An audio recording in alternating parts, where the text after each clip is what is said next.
with the exception of maybe Saturday's game in Montreal. Is that the message that you return to here tonight, just playing that full 60 in your style of hockey?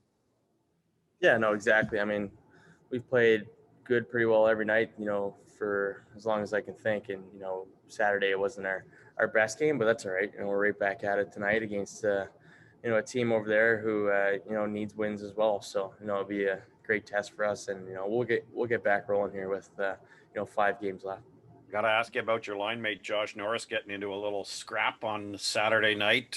What did you think of that? And DJ did comment that he's got a little noof in him, and wasn't surprised that he did as well as he did. Yeah, no, it was wicked. Same thing happened last year. Him and a D got tied up, and he had a good fight last year. So I know I've seen it before, and then he did it again, and boys were so fired up. I think he was pretty excited too. So no, it was wicked to see, and I'm happy for him.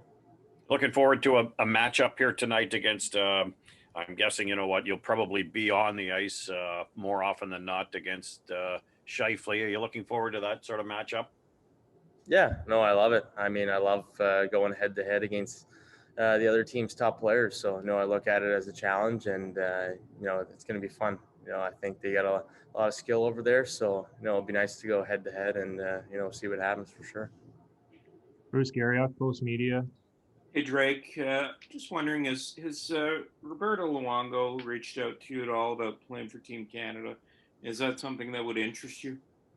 Yeah, no, they have. It's something I got to consider, and you look at it for sure. But my focus right now is on the last 5 games, and we'll see what happens here after the season for sure on that.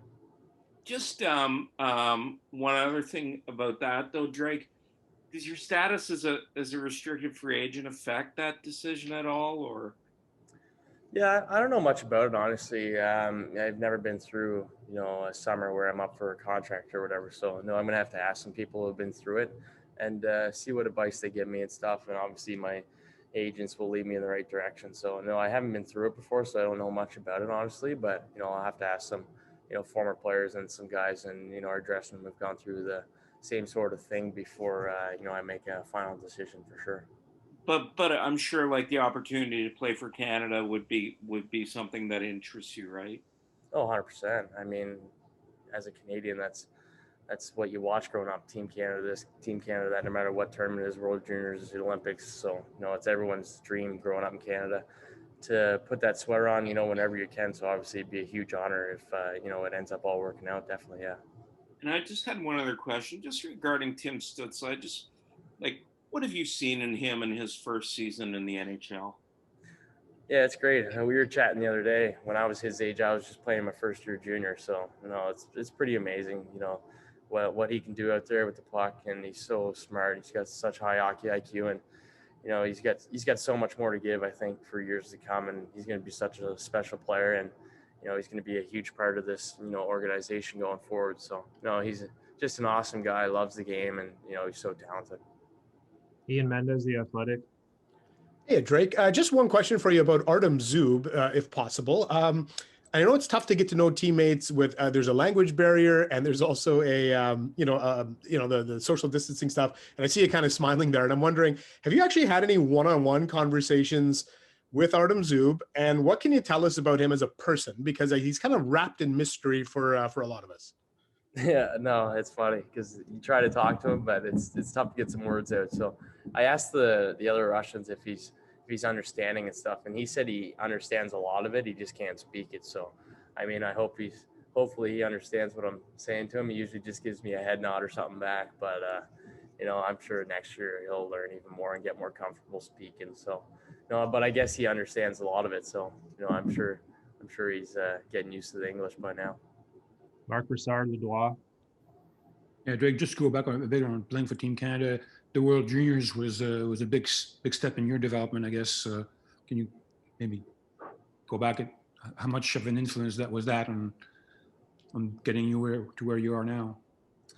Yeah, no, 100%. I mean, I never thought I'd be able to play in the World Junior tournament. Just squeaked onto that team, and it was a tournament I've watched every Christmas.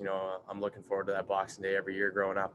The whole family gets together and watches those games. So it was such an honor to play for them. And I think anytime you get a chance to, put on that sweater, it's a huge honor. And, as a Canadian kid, you dream of that stuff, like I said. So no, it'd be a tremendous honor to put that on and represent Team Canada at a world stage for sure. So, we'll see what happens. And, if it works out, it works out. And if it doesn't, it doesn't. So, we'll just take it day by day here as it leads up to the end of the season. Kyle Bukoskis, Sportsnet. Drake, just another one I had on Tim. I mean, it seems like as he's gotten more comfortable at this level, you see the emotion on him kind of throughout the game when things are going well, or maybe there's a bit of frustration. Is there ever times where you're having to talk to him maybe between shifts? I know you haven't played on the line with him the last little bit, but just keeping him in the right frame of mind as he's learning things along the way. Yeah, no, I think it's a good thing. I mean, if he's, it shows how much he cares, I think, and he wants to make every play, perfect. And I think you've seen that in a lot of the best players around the league when they're younger, they're like that. And he just wants to be, good at every play he does or every shot. He wants everything to be perfect. So he's just hard on himself, and, so am I. So are a lot of us guys. So, we just want to be, the best we can to help the team win. And I think we put a lot of pressure on ourselves to do that. So, no, that's just I think what he shows. But he's, like I said, he's so talented, so skilled. I mean, he's going to be such a good player for a long time, and he's just very competitive. And I think that's when he shows that. Final one is from Kelly Moore at 680 CJOB. Hey Drake, other than games 2 and 4 of this series, every one has been hotly contested, gone right down to the wire on that. So I don't know if there's one or two things that really stand out in the season series going into these final 2 meetings that you can focus on from a positive aspect for your club. Yeah, no, it's tough to think back to those second and fourth game of the season. It feels like forever ago, but it's always a good match against these guys. I mean, they're balanced. They got some pieces at the deadline. They got some guys during the year. So no, I think they're going to go for it this year. Obviously, they're a great team. So it'll be a great matchup for us at home. There's only 5 games left, so I wish we had more, but it'll be fun lacing the last 5 up here with this team, and starts with a big tilt tonight against them. So it'll be fun.